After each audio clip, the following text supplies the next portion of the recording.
that don't want what we know out there. How a person can go from really almost nothing to becoming a millionaire by owning rental properties. He would always buy these flip houses, and I just remember thinking, this guy is crazy. Why would he buy that house? In the past decade, there's been a huge surge in the peer-to-peer short-term rental market. Become an insider. So you have to know the rules before you get the game. Every second counts. So make every second count. Welcome to the Real Estate Jam. Whether you're just beginning or the best of the best, we're glad you're here. We will share successes, failures, and strategies for the action-taking real estate investor. And now to your hosts, JD and Melissa.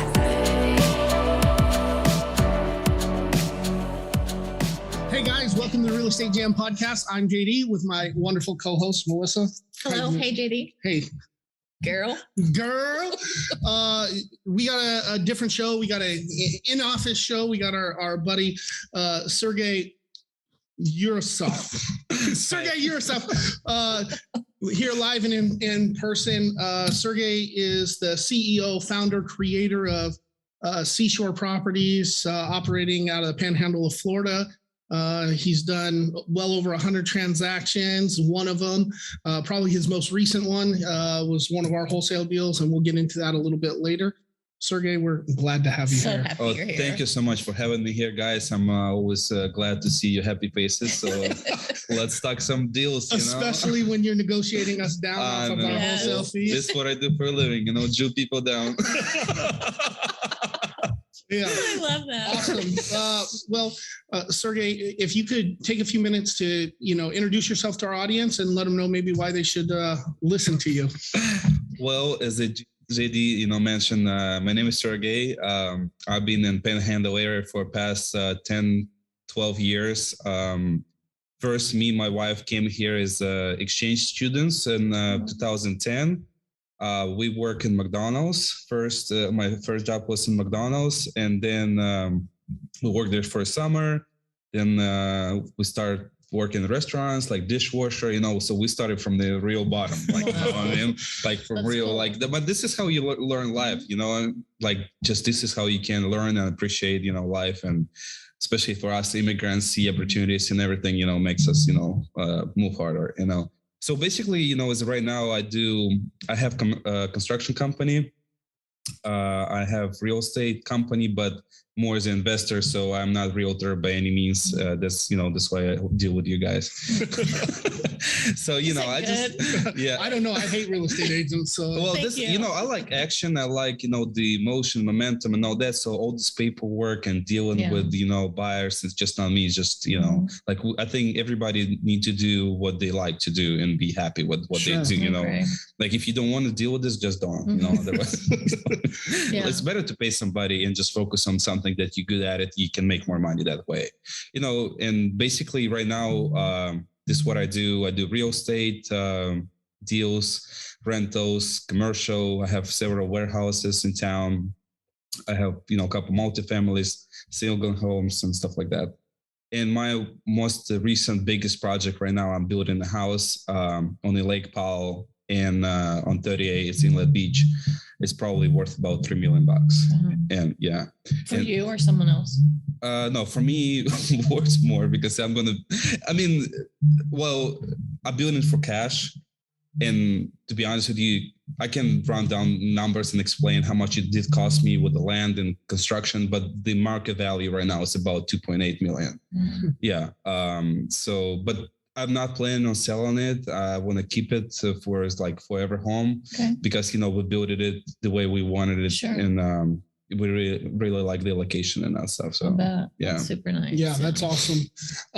But first off, I think it's important to talk about, you came here as an exchange student working at McDonald's, washing dishes. We run into people who want to be real estate investors that are in that line of work almost every single meetup that we go to. So I think it's important that people can see that you've done that, and there's other people who do that all the time in this industry. How did you go from washing dishes to owning a construction company? Well, it's a journey, we started, like I said, it's a long story, but I'll try to make it, short. I know we have, it's not very long. And So, but anyway, so like I said, I work in the McDonald's, and work as a dishwasher, blah blah blah. It was several jobs. It was probably like 10 different jobs. You jump from one to another, and then I met a guy who also was a worker. I think we worked at a hotel at the time as the maintenance here on the beach, and he also had the second job. He was like a helper for a guy who had like a tile business. And basically, he's like, "Hey, Sergey, working for this guy. He driving nice cars, this and that. Like he's making good money, and blah blah blah. I think we should do like, open our own tile company, and I already know how to lay tile. Plus, I'll teach you." So we just end up, we open a tile company, print out some flyers. It's so funny. Like we didn't do any, like we had no portfolio or anything like that, no experience. But we went on the internet and found a couple of pictures of like showers and like You did it. and we printed out. Like we make like a little like magazine thing, and we went to like tile store and saying, "Hey, we did this shower." Hustle. Oh my God. I mean, you gotta hustle, like, because you always like in the real estate and anywhere, if you follow the straight line and you just do everything by the books, it's very you always have to be creative, and you have to always think outside of the box to get ahead, Yeah. And it is what it is. It is what it is, but it worked. It got you a couple of clients, and you were able to work hard and do right. Of course. Yes, of course. It's not like, I said, we still, this is just how you can get your foot in the door. It's not like we try to scam somebody or anything like that. Yeah. It's more just, to get the ball rolling, and, and we had like real great reputations, because we stayed on top of it. We finish it. We, if people don't like it, we start over and stuff like that. Yeah. But anyway, this is just the beginning. And of course, you get the experience and you grow, and eventually, we split apart. I had my company and he had his, and then I just grew it to bigger construction company where we do not just the tile, but other things, and this is, and instead of, I was making money with this construction company, and I like, okay, money is great. I had some money in my account, but I understand if something happened to me, like something bad happened to me, I know my wife would like run out of money. And so in my head, I was thinking, okay, I need to have some couple rental properties that in cases, let's say if I break a leg and I cannot make the work, I can stay and at least collect the rent so we can, pay our bills or something, And then at this point, I started looking outside the box, and my first rental property, that was a trailer. It was a fund, I think it was a trailer or something like that. And one thing or another, just had, you grow your portfolio. But this is what's the main mentality, how I grew from like just a business owner, money making, guy, to investor. And because I always was thinking, what happened if I won't be able to make the work, and you always want to have some passive income to make sure you and your family have money for food and house and all that stuff. Yeah, absolutely. I think that's important. And you were doing good as a businessman, probably got some extra money, then started looking into real estate. How did you learn about real estate? What were you doing? It's a funny story too, and as I told you recently, I did the interview in Russia and I told that story, but I'm just going to repeat myself. So once again, I had the business, you had the money, I had the money basically, and I just want to spend some money, I came from nothing. So, so anyway, so I bought this car. It's one 1987 Buick Grand National. So I don't know if some people know, it's kind of like, it's a cool, retro car. So, I had it for a little bit. I drove it around, I got tired with this car, and I getting on a Craigslist at the time was popular. Right now, it's not so much. And I see the guy, he had like a house somewhere, in the bed area. And he's saying, I will trade it for anything or whatever. So I basically met up with the guy out there and drove that car and saying, hey, do you want to trade it for this car? And so I trade my first no money car. Wow. Yeah. Awesome. And that's funny. Yeah. So this is how I get into it. I traded for a car. And then there was the first deal, and this is how I started. this is how it's more into details. So this guy, he bought this house through the tax deed auctions, and then I went on so I started, learning about the property appraisal, this and that. So I went on property appraisal, and I see how much he paid for this house at the auction, and I'm like, oh my God, because he paid, almost nothing. But anyway, deal is deal, and I learned something, from it. First of all, of course, I got a house, but you always have to make some steps towards something. You cannot just sit, home on the couch, and just waiting for, stuff happen in your life. You always have to move forward and take risk, and, not afraid, to move forward, Yeah, absolutely. I think that's really smart. I love this. So, awesome. Looking at that deal now, do you think that was a good deal? You traded even on top of that was a good deal, because, car versus liability, Sure. The house, it's funny. I still had that. I think I still got that house. It's a rental, but it's probably worth like 5 times more, since I bought it. Sure. So, first, of course, it was a great deal because I hold it as a, rental. And the second, this was just the beginning of my, real estate career, started everything. Yes. And you're still learning every day. Like you're still learning, every day. It's always new, Yeah, absolutely. I think that's pretty cool. I don't think I've ever talked, or we definitely haven't on the podcast talked to anybody who traded a car for a house, but I think that's definitely a one way to do it. And I think it shows how innovative you are. Which I think is awesome. Now let's shift gears a little bit and talk about this deal that we put under contract. Started working with the seller that you were able to take over, and we got a good fee out of it. Well, we didn't get a good fee. We got barely a fee at all, and we put more time into this deal than any other deal that we've ever done. We had to pay more money outside of title than we've ever put forward on any deal. This is a 3-bedroom, 3-bathroom house right across the street from the beach. Really good deal.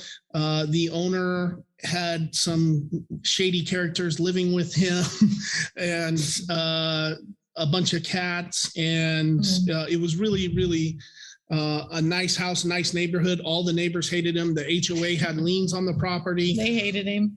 He was about to be foreclosed on. We were able to come in and offer him a solution that he couldn't come up with on his own, but he needed help moving his stuff out. We had to buy him a storage shed. We bought him a U-Haul that was supposed to be for 2 days. He ended up keeping it for 5 days. I thought they were going to come and arrest us. Super nervous. That was never coming back. And then late in the game, we found out there was a bunch of HOA liens against it. And so luckily, Sergey was able to work with us on the liens. The homeowner was difficult, to say the least. But we got the deal closed, and now you're working on rehabbing it. Can we talk about what you see the potential is on that deal and what you're going to do with it? Well, as you mentioned, it's a really nice house that, it's right across the street from the beach. It's basically like 1 block, from the second story, and from the third story, you can see the ocean. And actually, when it's quiet, you can actually even hear the waves, it's the waves. So. Cool. Yeah, so this is like a big deal. Yes. Melissa's mad. Just that slide eye. Melissa's mad because she wanted to keep it and I wanted to get rid of it. And so look, everything happened, like anything in life happened for a reason. And I'm sure you did learn something from this deal. Sure. We all get something from it. And as long as we keep the momentum going and we move forward, we will all benefit one way or another. It's not always in dollar amount. Sure. Yeah. Because it's just, we have our own journey, my journey, to get the house with the order of you. I'm just saying. But anyway,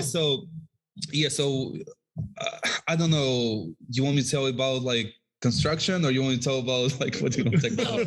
Yes, everything. What you were projecting your numbers are going to be, what you think you could sell it for, what you think it's going to rent I would for. like for him to back up before that, what he saw in that house, because I think it's important for other investors to see what you saw that you saw the potential in what you saw in that house versus another house? And that I guess you would have passed on. Really, I should say, so we sent this list, we sent this property out to our list, and I sent it to Sergey individually via text message. And I think our original price that we pushed out there was somewhere around 520,000. And so you received that email. What did you think, and what was your process in evaluating that deal? Okay, well, at first, of course, when I seen that, okay, so let's go, real back. Of course, the number's kind of high, this is like not your average, $150,000, $200,000 home, where, us as a real estate investor, we're like, something quick, let's say it's a $200,000, you put 10% down, it's 20 grand. Everybody can, come up with 20 grand. I'm just saying. Sure. You're looking at this deal, it's a 520.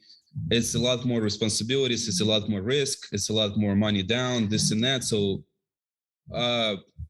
first of all, I look at it, of course, it's nice. But at the time, because I have so many other deals going, I don't think I could have afford to move forward with this, and I kind of pass on that. And I don't know how I got back to it.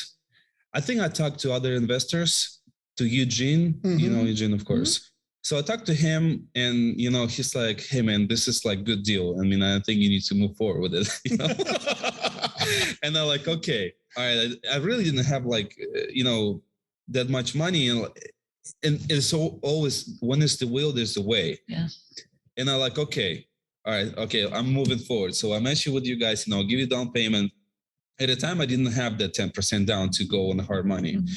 And then, you start working, and, the stars lined up, and the opportunity will come. And, I came up with the money for the down payment, seeing the opportunity, the numbers are simple here. I got it under 485. Of course, it's down, Of course. But it's normal. I mean, this is just part of the game. It's part of the game. It's no hard feelings. It's just so basically I got for 485. I'm estimating repairs about to be about 50 to 60,000, including appliances. By remodeling, I mean it's complete, got it. We're gonna do. But just to stop, that's 50 to 60,000 in cost. That's because you got your own construction company. Yes, it'd be a lot more if you were going to come out and contract another. Yes, of course. This is another coming back, because when you run these numbers, you had the estimates from the contractors. Sure. That was completely different. And if it would have cost me 150, I would probably cannot do it, because you got to come up with the down payment. Then you need to come up with 120, 150,000 repairs. So $200,000, it's a lot of money, just to have to do, a deal like that. And, but anyway, so of course, again, and this is another thing why I had success in the real estate investing, because I have a construction knowledge and the construction company where I can get things for cost, for discount materials. I know the right subs that, can do good work for a cheaper price, this and that. And I know how to manage it and cut corners as far as for instance, a small example. So this house have 3 stories, and each story have French doors. And this is a special order, 5-foot wide doors versus 6 foot. 6 foot is normal, so they had 5. So in order to special orders those doors, they're about $1,200. But me, I'm looking at it. Okay, I can just repair them to replace thresholds, some door jambs, and they're gonna cost me $150 per door that I can just repair and paint them, and they look brand new again. So I'm saying, if you have this kind of knowledge or experience, this is simple. This is just what's an example, and you just save $1,000 and a bunch of time. You don't have to wait on. It's just in small stuff like that. I can see where you can save money. So back to numbers. So I got it for 485. My repair cost, and of course it's different from somebody, from the street, it'd be about 60 grand. Once again, I just, disclaimer, if somebody hire me as my construction company, come in. It's going to be a lot. It's double that. It probably is triple, because it's a rule of thumb. It's a third cost Mhm. So because you of course you got to include income taxes, Sure. insurance, this and that, and so on. But so I probably would be about 151, 60 ish, Sure. if somebody hire me. Sure. So like I said, so 485, 60 my cost. So we at 545. Plus fee to hard money lenders and this and that. So we about 560 in it. Of course, after repair, I'm going to refinance it through a normal bank, lower my monthly payment, and because right now with the hard money lender, I pay interest only. It's 9.5%, that I pay per month, which is probably brings about 4,000 a month. Mhm. But after refinancing, probably gonna be closer to like 3,000 a month. Mhm. And so basically, but what 560 in it, the after repair value was just through whenever like hard money guys did the numbers, they value was about 745. But I think realistically, it can be closer to 800,000. Mhm. Me too. Yeah. Yeah. So let's say it's 560 in it. If I sell it, let's say all the fees to realtors, whatever, like all the taxes, I probably can clear 200,000 Yeah. on it, But Hey, we'll give you a discount if you list it with Melissa. I bet. No, we already talked about it, and I would probably just do it for you, and kind of to make it out, But that's not your plan. Your plan's not to Yes. sell it right away. What are you going to do with it? Okay, the plan is, especially market is super hot right now, and I hope it's going to stay that way on vacation rental, because the house like that in the area, they rent about in the hot season about $900 a night, in the slow season about $400-500 a night. The good thing about this house, because it's already had the pool, this big pool that three other houses share. This is like huge. Yeah. If it wasn't for that pool, it wouldn't be that big. It's That pool is great. because a lot of people, they even come, they don't even go to ocean. They stay in the house and they just Go to the pool. yeah. So anyway, so plan is rent it through the season, see how it goes. If it makes money, great. If it breaks even, I'm just gonna sell it. That's it. This is just a plan. Yeah. Yeah, I think it's a good plan. I think it is a good plan. Yeah. And what I like is that you still kept, there's multiple exit options, right? You're not pigeonholed into one way. If it was just a long-term rental, it would never make sense, right? You're never going to get that money. And so you would have to do it as a flip. But because of the location was so good on that one, and because of that neighborhood where it's at, the pool, all that stuff, there's a chance that it'll make a really good vacation rental. Yes. Especially if we have a repeat this year of the way the vacation rental numbers were last year. But this is questionable. It is questionable, but you're going to find out, and you're still in a good spot. So even if you break even if you lost a little bit, I'm not, even if you lost 12 grand, $1,000 a month, and you go and sell it. Okay, so now you're only making 182,000 on your flip or whatever. Yeah, but I would make a disclaimer. Deals like that, I would only recommend for people that experienced and have something behind the backs as far as like financial, other rentals, some kind of support. Because once again, I said the payment is $4,000. Yeah. Just from that. I mean, if this is your only one deal, I mean, you better have cash. Yeah. So and I know you may, people that listen and they think, oh, numbers are great, this and that, but it's a high risk too. Oh yeah. So I would, for guys that want to just start out, I would do small deals like up.